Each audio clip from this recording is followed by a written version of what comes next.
এই স্কুল থেকে মেয়েদের একজন টিচার ফোন করেছিলেন। ম্যাম আমাকে বললেন যে এখানে ওদের স্কুলের সামনে একজন ডগির পায়ের ওপর দিয়ে বাইক চলে গেছে।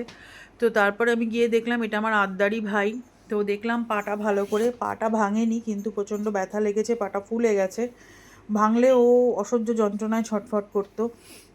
আমাকে দেখে খুব লেজ নাড়ালো। তো আমি যা যা প্রপার মেডিসিন ওর দরকার সমস্ত কিছু আমি লিখে ম্যামকে দিয়ে এসেছি।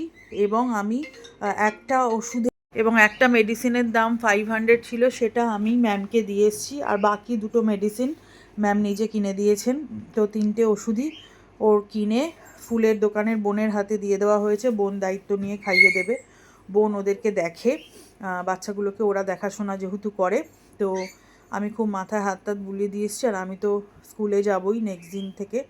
তো আমি গিয়ে ওকে রোজই একবার করে দেখে আসবো, ওর খেয়াল রাখবো। আর হাত যেহেতু ভাঙেনি, ফোলা ছিল আর একটু যন্ত্রণা হচ্ছিল, তো সেই হিসেবেই আমি সমস্ত মেডিসিন দিয়ে এসেছি। আশা করি বাচ্চাটা ভালো হয়ে যাবে। আর সবাই ঠাকুরের কাছে প্রে করো ও যেন ভালো হয়ে যায়।